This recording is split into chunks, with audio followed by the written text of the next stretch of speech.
When you watch a new high-rise building go up in your city, the part that inevitably grabs your attention is always the framing, Oh, absolutely. The framing is impossible to miss. right? You have the loud machinery, the massive cranes swinging these huge steel beams through the air. You see the sparks flying from the welders. Yeah, it's incredibly noisy, it's highly visible, and it's, a spectacle. It demands your attention. Exactly. It's designed to. But the most consequential part of that entire construction process actually happened weeks or maybe months earlier. Right, and it happened almost completely silently. Yes.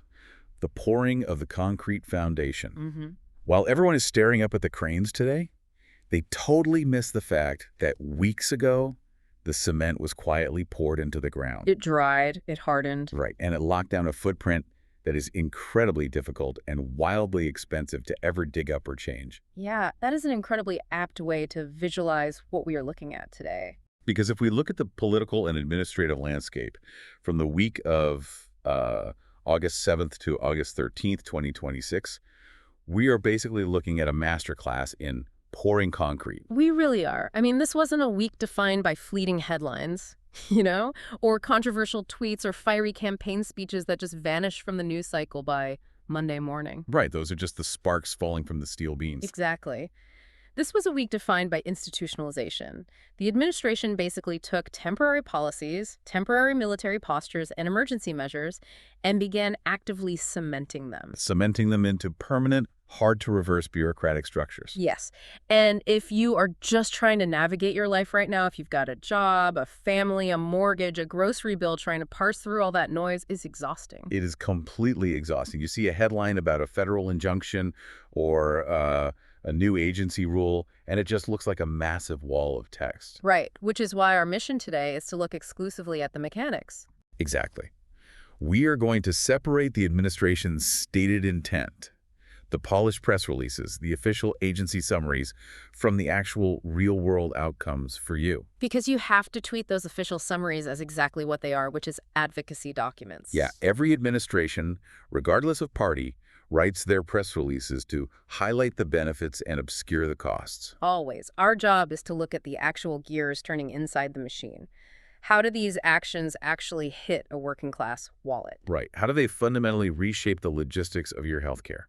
And what do they mean for civil liberties? Because the policies put in motion during the specific week are explicitly designed to be functionally irreversible, regardless of who occupies the Oval Office next. So let's start with the most visible concrete foundation impacting your wallet right this second.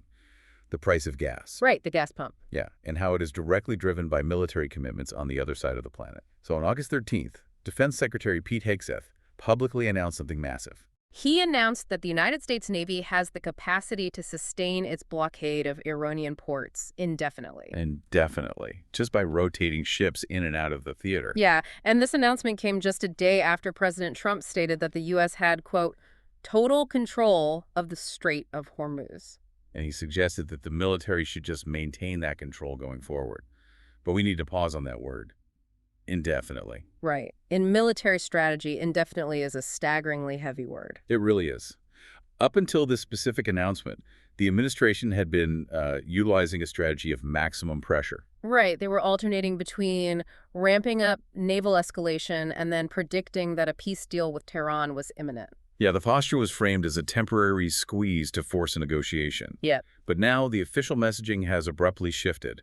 The blockade is open-ended. And to put the scale of this into perspective, U.S. forces have already redirected more than 55 commercial vessels in this blockade. 55. That's a huge number of ships. It is. They've disabled 3, they've actively boarded 2. We are talking about over 20 warships, carrier strike groups, and tens of thousands of American troops. All operating in one of the most volatile maritime choke points on Earth. And let's explain why the Strait of Hormuz matters so much. Yeah, it's not just a random body of water. No, it is a narrow stretch of ocean between Oman and Iran. And at its narrowest point, it's only about 21 miles wide. Right, and the shipping lanes that the massive supertankers actually have to use are only about 2 miles wide in either direction. 2 miles. And roughly 20% of the world's total global oil supply passes through that specific 2-mile lane every single day. So if you choke that off, the global economy basically has a heart attack. Exactly. And the administration's strategic argument here, The conservative rationale for this indefinite posture is rooted in classic deterrence theory. Right. Their argument is that by projecting overwhelming, undeniable maritime strength, the United States dictates the terms of global energy security. They argue that leaving the strait or, showing weakness would invite Iran to mine the waters or seize tankers. Which would obviously spike global energy prices into the stratosphere. So the White House views this massive naval deployment as the ultimate insurance policy. Yeah, they believe maintaining maritime superiority gives Washington sustained, risk-free leverage over Tehran without putting boots on the ground. But wait, let me challenge that premise for a second, or at least challenge the administration's framing of it. Sure. Go ahead. Doesn't deterrence theory rely on the idea that the threat of force prevents conflict? Yes, traditionally. But if we are actively boarding commercial ships, disabling vessels, and declaring an indefinite blockade, we aren't just deterring anymore. Right, we are actively engaged in a low-intensity conflict. Exactly. Does maintaining this massive footprint actually force Iran to the negotiating table? Or does the word indefinite just mean we fundamentally lack an exit strategy? That is the big question. Aren't we risking a catastrophic, accidental escalation every single time an American team rappels onto a commercial ship in the middle of the night? You are hitting on the exact critique raised by military scholars right now. The danger here is policy inertia. Right, because indefinitely is effectively the absence of an exit condition. Precisely. When you deploy a massive military infrastructure to enforce a blockade, that infrastructure immediately becomes a target itself. Oh, wow. Yeah, you need Aegis destroyers to protect the aircraft carrier. Right. And then you need submarines to protect the destroyers. If a drone strike or a fast attack boat incident happens, it justifies immediate retaliation. And that retaliation generates a need for even more security requirements. Exactly. Eventually, the blockade itself becomes the very reason the conflict cannot end. It becomes politically impossible to withdraw, because pulling back would be framed by domestic political opponents as a retreat or, a surrender. Right. And while that political inertia builds in Washington, the risks and the costs are incredibly skewed. They really are. Defense contractors and domestic energy producers can actually see massive economic benefits from prolonged geopolitical disruption. But let's look at the real-world effect for you, the listener. Because the cost of projecting this strength is being exported directly to American households. Directly to the pump. On August 13th, AAA reported that the national average for regular gasoline was sitting at $4.07 per gallon. $4.07. And a year earlier, it was $3.16. That is a 29% increase in just 12 months. And AAA specifically cited the continued military uncertainty in the Strait of Hormuz as the primary factor keeping crude oil prices artificially elevated.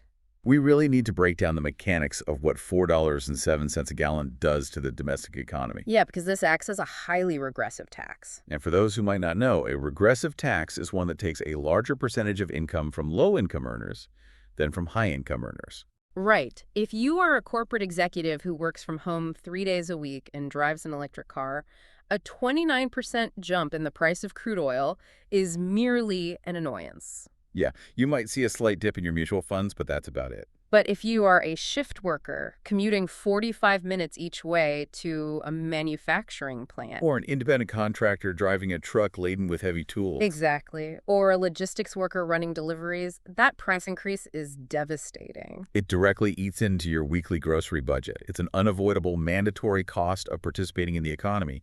You cannot simply choose not to drive to work. Right, and the impact doesn't stop at the gas pump. Diesel prices are tied to crude as well. Yeah, every single thing you buy at the grocery store, the milk, the bread, the eggs, arrived on an 18-wheeler that runs on diesel fuel. So that 29% increase in transportation costs ripples through the entire supply chain. Driving up the cost of construction materials, clothing, basic necessities. Right. But going back to the actual mechanism of keeping the Navy there indefinitely. Right, the legal side. Yeah, there's a massive constitutional flag here that we need to unpack. There really is. This military action is highly legally disputed, specifically regarding the separation of powers. Because under the U.S. Constitution, Article 1 grants Congress the sole power to declare war. Right, while Article 2 makes the president the commander-in-chief of the armed forces. And in the 1970s, Congress passed the War Powers Resolution. which requires the president to notify Congress within 48 hours of committing armed forces to military action. And crucially, it forbids armed forces from remaining for more than 60 days without congressional authorization. Right. And Congress has definitely not enacted a specific authorization for an ongoing, open-ended blockade of Iranian ports. Not at all.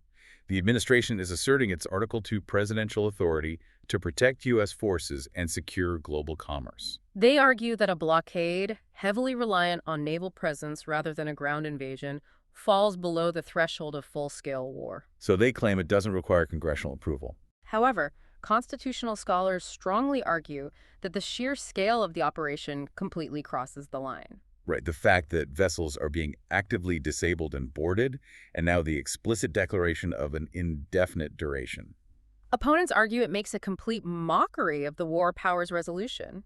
It's like keeping the meter running on a taxi indefinitely while you're parked outside a burning building. That's a great way to put it. The longer we sit there, the more we pay, the more the global oil markets panic, and the higher the risk that the fire jumps to the cap. And the true institutionalization here is the normalization of an open-ended conflict that bypasses standard congressional authorization entirely. Funded implicitly by American commuters paying over $4 at the pump. While military families bear the immense psychological burden of endless high-tension deployments. That is the foundation being poured. And once a president establishes that they can maintain a global blockade indefinitely without Congress, it is a precedent that future presidents of either party will inevitably use to expand their own executive power. Exactly. Okay, so we can clearly see how a physical global military deployment creates massive logistical and financial hurdles for Americans. Right, it trickles down. But the theme of this week is the quiet, permanent shifting of burdens. So let's look at another set of logistical nightmares. Yes. This time, they're being placed squarely on American families who are just trying to navigate the domestic healthcare system. Right. On August 10th, the administration issued a sweeping new executive order regarding childhood vaccines. Yeah, this executive order essentially takes the entire pediatric public health framework and redraws the lines. Historically, the CDC issues a childhood immunization schedule. But the August 10th order takes the late 2024 federal schedule and significantly alters it. It redefines a universal category that now only covers vaccines for 11 core diseases. Right. Several other immunizations, like the hepatitis A vaccine and the meningococcal vaccine, are moved out of the universal recommendation. They are put into narrower, risk-based categories. Now, to be absolutely fair to the administration, their core philosophy here is rooted in parental sovereignty and bodily autonomy. The White House is framing this as delivering gold standard recommendations and giving parents more granular control. They argue that the federal government shouldn't force a one-size-fits-all bundled medical product on a child if a parent only wants to vaccinate against one specific disease at a time. Or if they feel the traditional schedule is too aggressive for an infant's immune system. That is the stated rationale. Right. The administration views this as breaking up a medical monopoly and empowering the consumer. But we have to look strictly at the mechanics of how this order is designed to operate in the real world. Because the most administratively complex and controversial part of this order is that it calls for childhood immunizations to be spread out. Spread out across separate medical visits to the, quote, maximum feasible extent. And it specifically, explicitly states that the combined MMR vaccine measles, mumps, and rubella should eventually be split. Split into 3 completely separate shots once they become available. And this is where the stated intent collides violently with physical reality.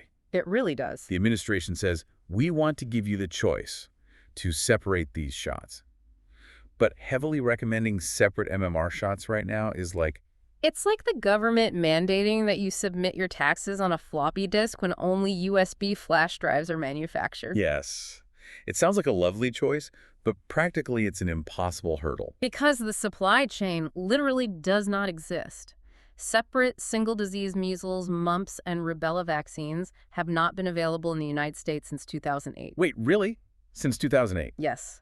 They do not exist on the current domestic market. You cannot walk into a pediatrician's office and ask for just a mumps vaccine. So what happens now? Well, Merck, which is a major pharmaceutical manufacturer of these vaccines, publicly stated that getting FDA approval and commercializing separate shots could potentially take up to 10 years. 10 years?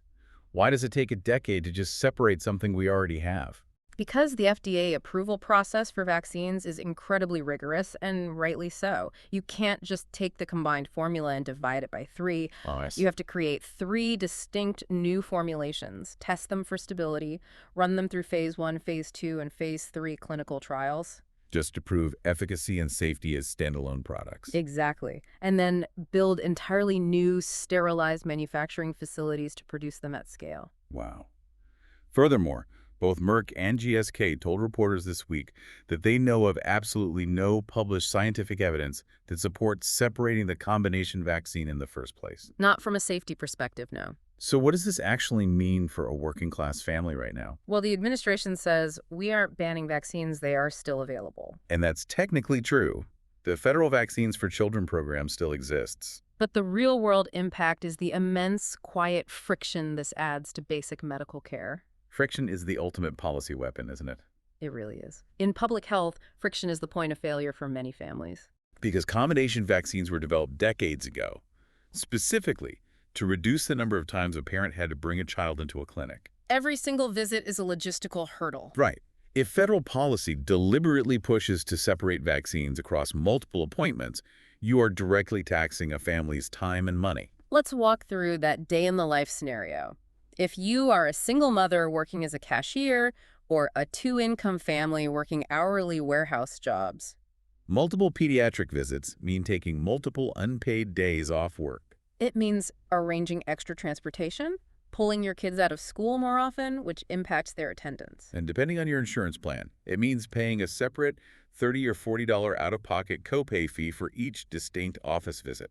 It is a logistical and financial tax on basic preventative care. And the natural, inevitable consequence of making something 3 times harder and 3 times more expensive to do it.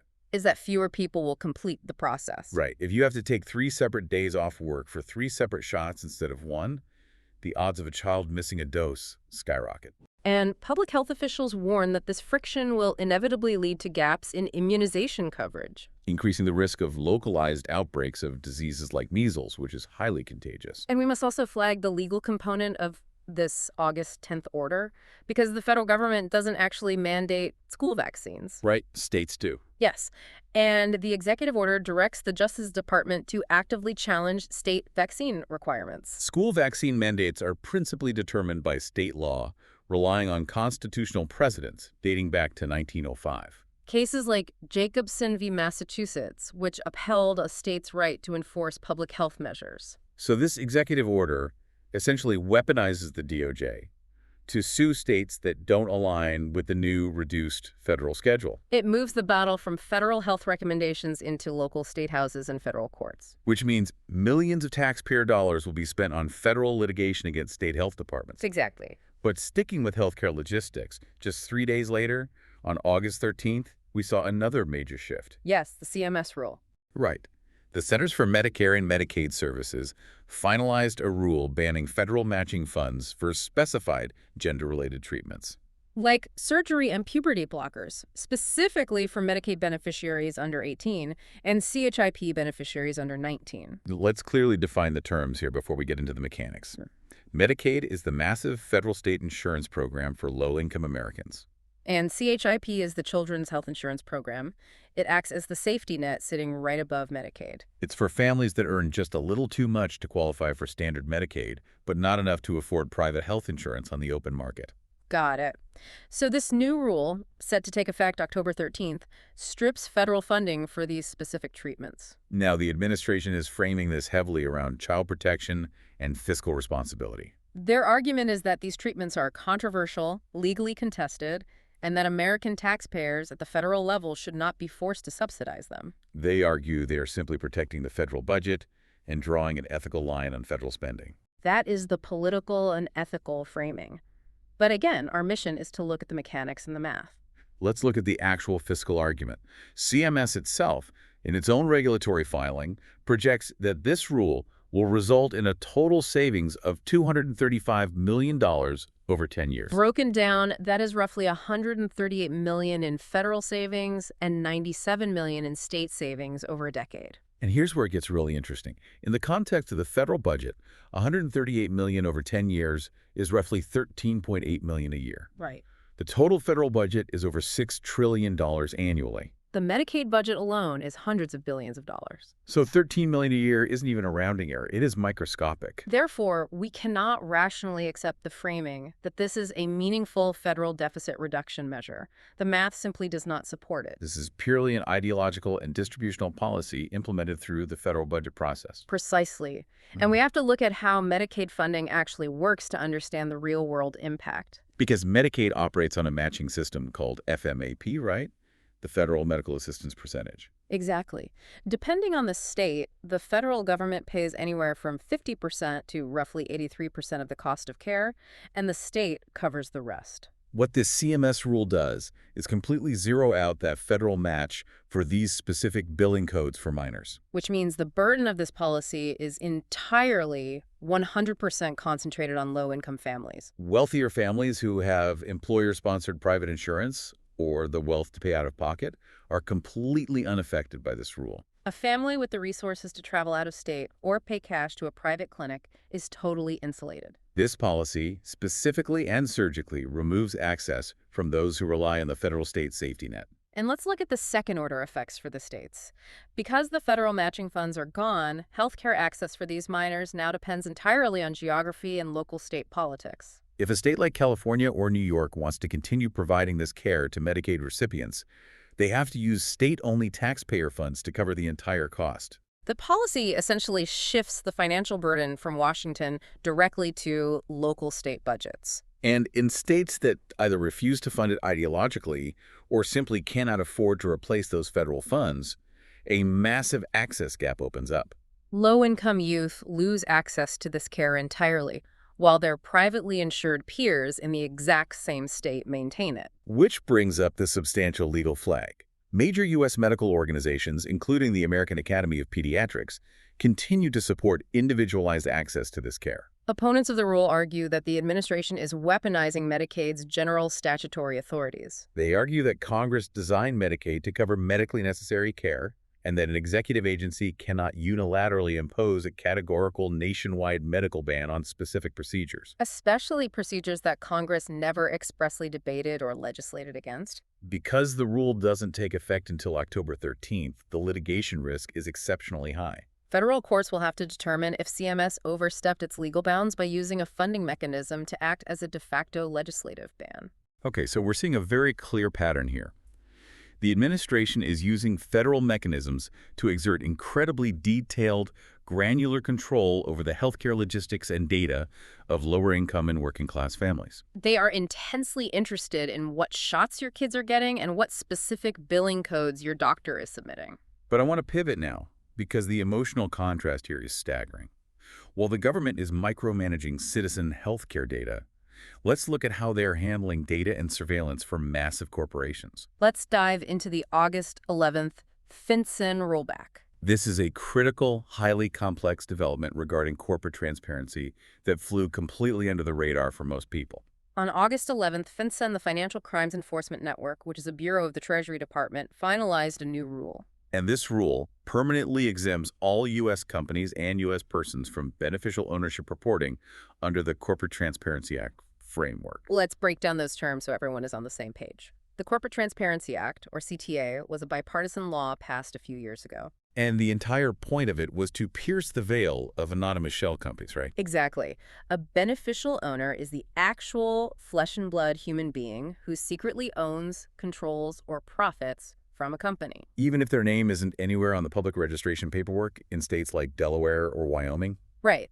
Historically, the United States has been one of the easiest places in the world to set up an anonymous shell company. You could hire a registered agent, pay a few $100s, and create an LLC that is legally owned by another LLC, which is owned by a trust. It creates an impenetrable maze.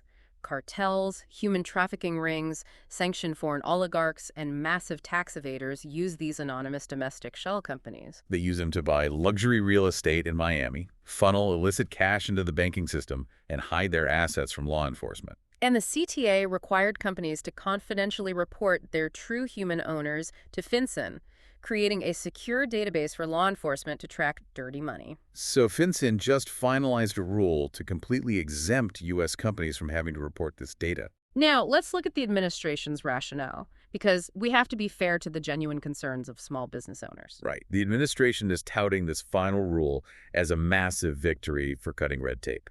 They argue that the CTA treated every mom-and-pop plumbing business and local bakery like a criminal enterprise by default. The compliance burden meant that a guy who owns a landscaping LLC had to figure out how to navigate a federal portal, upload his driver's license, and report his home address to a massive federal database. Or face severe criminal penalties. The administration argues this was an unconstitutional invasion of privacy and a disastrous regulatory burden. And for a legitimate, everyday small business owner, that administrative task was indeed a headache. And the privacy concerns regarding centralized government databases are entirely valid. But we have to look at the massive trade-off of this rollback.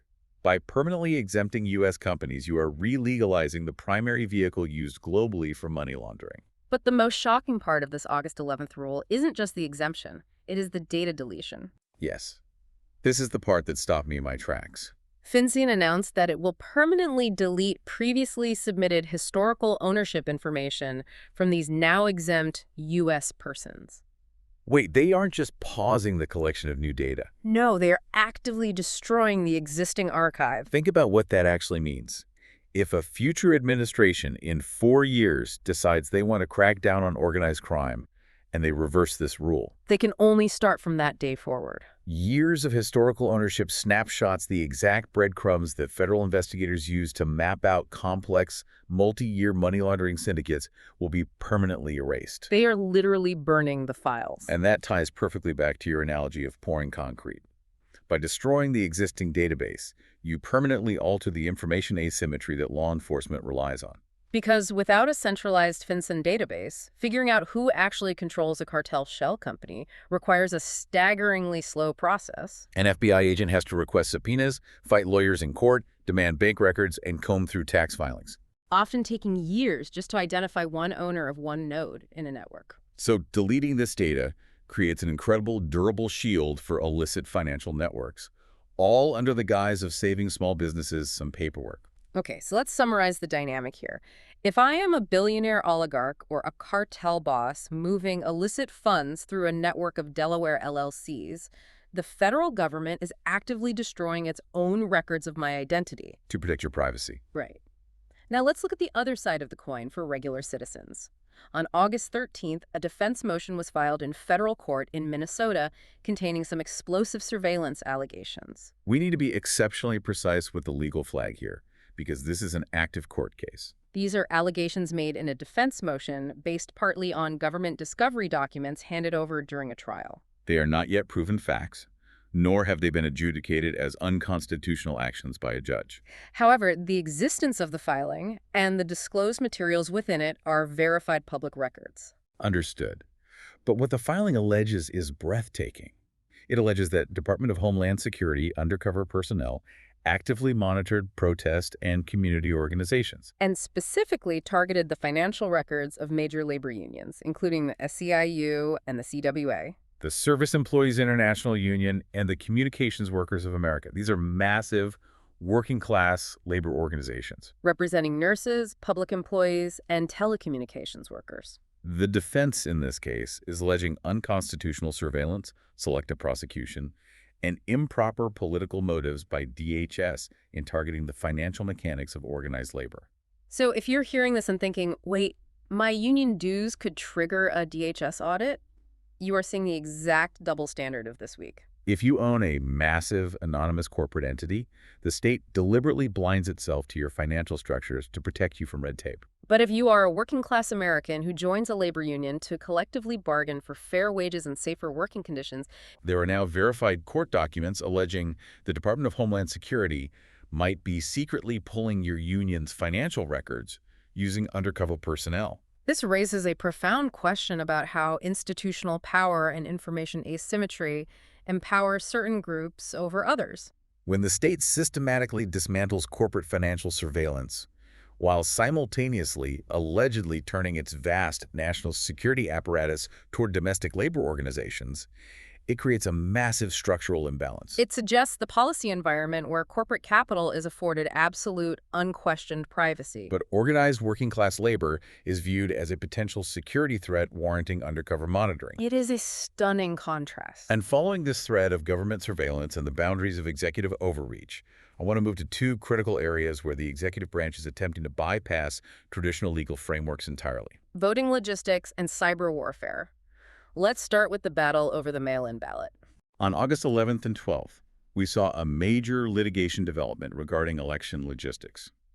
U.S. District Judge Indira Talwani issued a nationwide injunction, Blocking the United States Postal Service from implementing a highly controversial portion of President Trump's March executive order on elections. Let's break down the mechanics of what that March order actually attempted to do, because it is wild. The administration's order would have allowed the post office to literally withhold the delivery of mail-in ballots if individual states failed to supply federal officials with requested lists of eligible voters. Withhold the mail.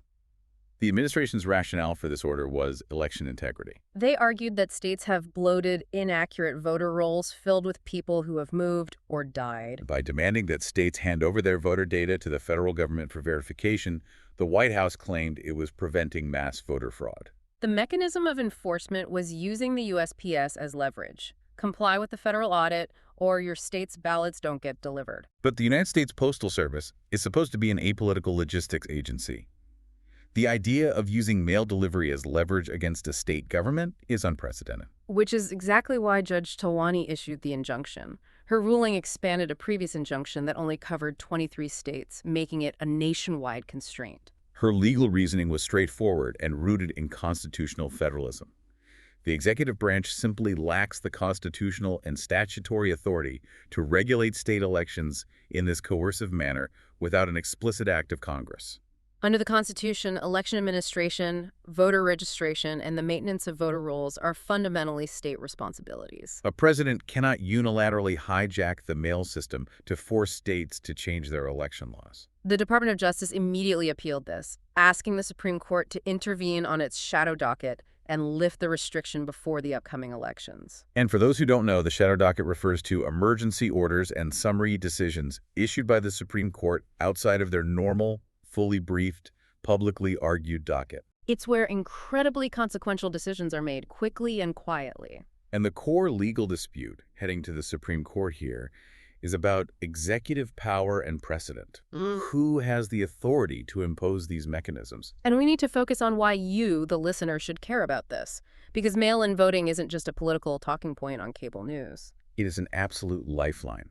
If you are a shift worker at a hospital who works a 12-hour Tuesday shift and cannot physically afford to stand in a polling line for 3 hours. If you are an American with a mobility disability, if you are an active duty military member serving overseas, or if you are a full-time caregiver for an elderly parent, mail-in voting is the primary logistical way you exercise your fundamental civil right to participate in a democracy. If the Supreme Court sides with the administration and lifts this injunction before the November midterms, it will establish a terrifying new precedent for executive authority. It would legally signify that a president can unilaterally weaponize basic logistical agencies, like the USPS, to dictate state election rules. It creates a backdoor to disenfranchise targeted groups of voters or pressure hostile state governments without ever needing new legislation from Congress. It's an attempt to control election outcomes by controlling the physical mail trucks.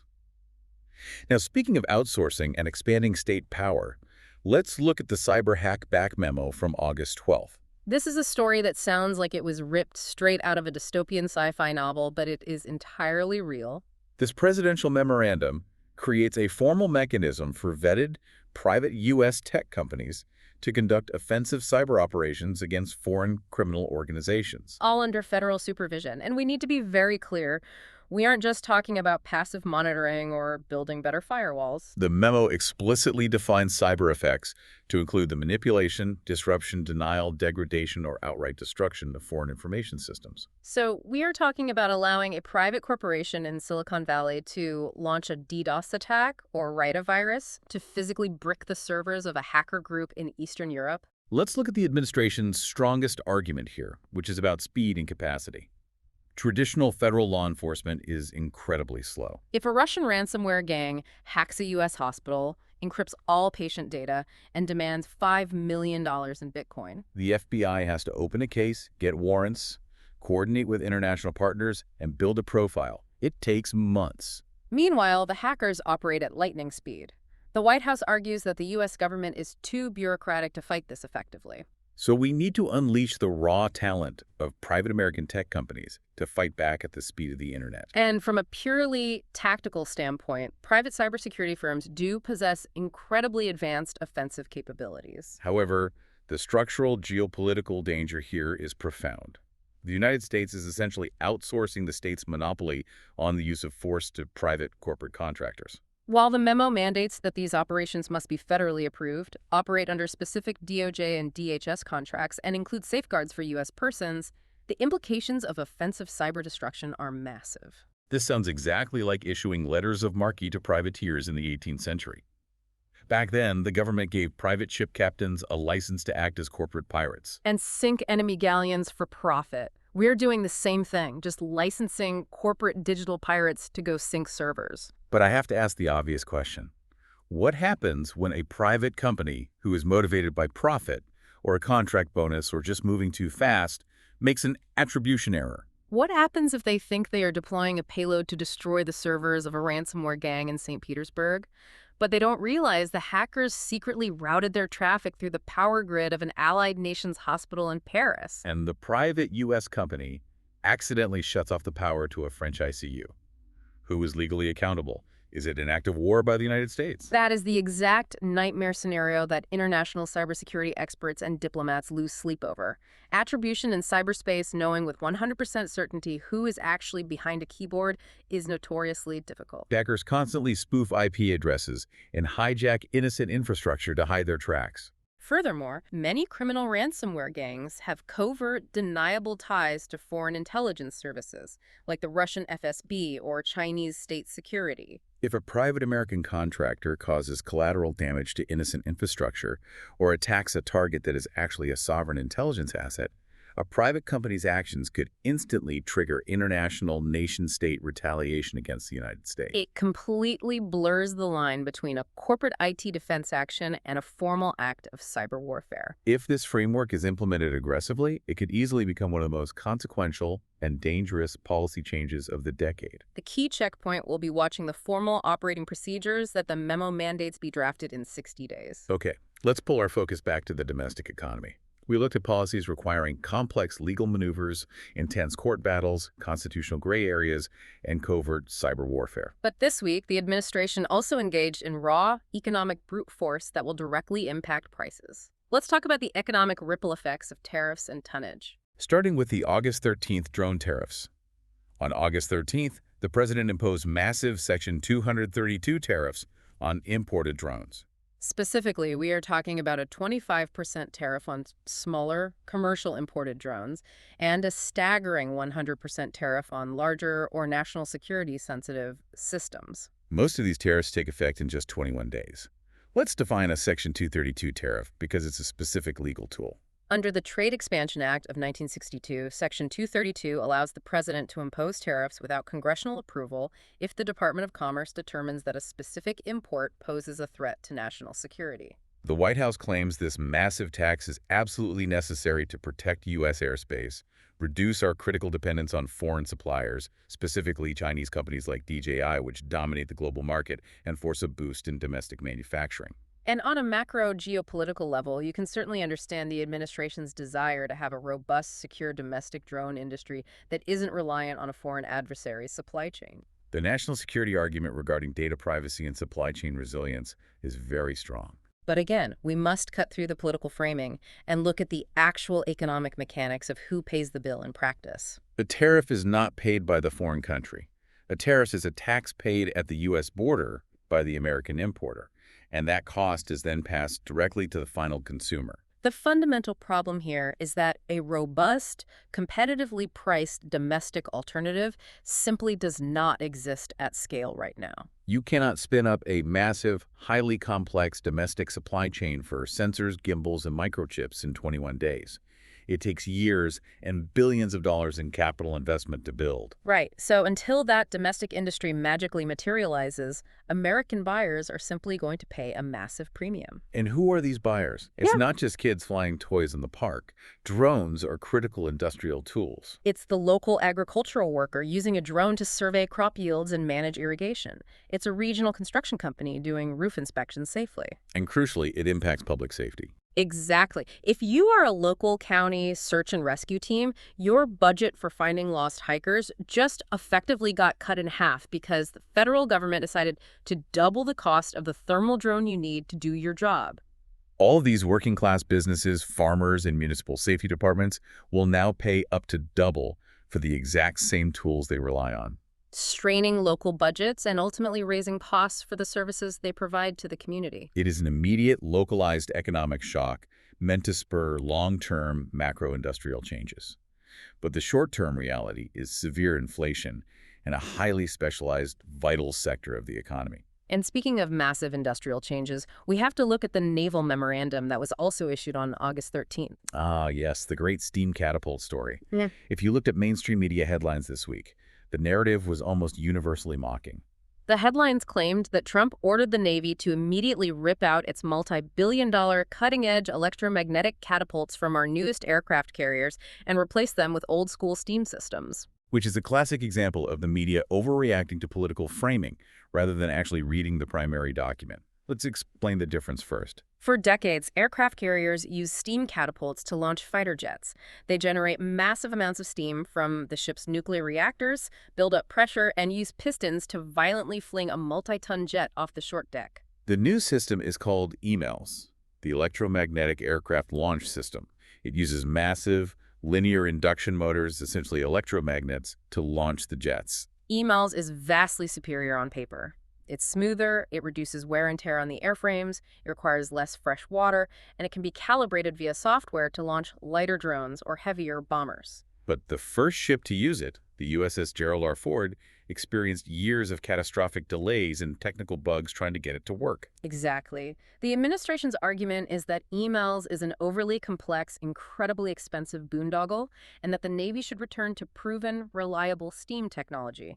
But if you read the actual August 13th memorandum, it merely directs the Defense Department to produce a 60-day plan, including engineering schedules and resource estimates for potentially replacing EMALS with steam on future carrier construction. It absolutely does not authorize tearing up the decks of existing commissioned ships today. It's essentially a request for an engineering feasibility study. The media completely missed the forest for the trees, because the real story, the much more consequential shift in defense policy, was buried deep in the exact same memo. Yes, the Finland model. Right. Trump opened a formal pathway for the first 2 vessels in as many as 3 different ship classes to be built by foreign suppliers. The explicit condition is that those foreign suppliers must invest capital in U.S. shipyards, physically train American workers, transfer their advanced manufacturing methods, and eventually shift all subsequent construction back domestically to the United States. This is a seismic shift in how the United States views defense manufacturing and labor economics. To understand why, you have to understand the Jones Act and the historical decay of American shipbuilding. For over a century, the U.S. has strictly protected its domestic shipyards, requiring military vessels to be built at home. But over the last several decades, the U.S. commercial shipbuilding industrial base has practically collapsed. We are incredibly slow, massively over budget, and lack the high-tech, modular manufacturing efficiencies seen in commercial yards in South Korea, Japan, or European yards like Meyer-Turku in Finland. So the administration is looking at this and saying, we are falling dangerously behind China in naval capacity, and our domestic yards simply cannot build ships fast enough or cheap enough. On one hand, this policy is highly controversial because it temporarily outsources the construction of United States warships, which is a core sovereign capability and a massive point of national pride to foreign corporate entities. But on the other hand, if we look at the long-term working class impact, it is arguably a brilliant industrial strategy. The U.S. shipbuilding workforce has been hollowing out.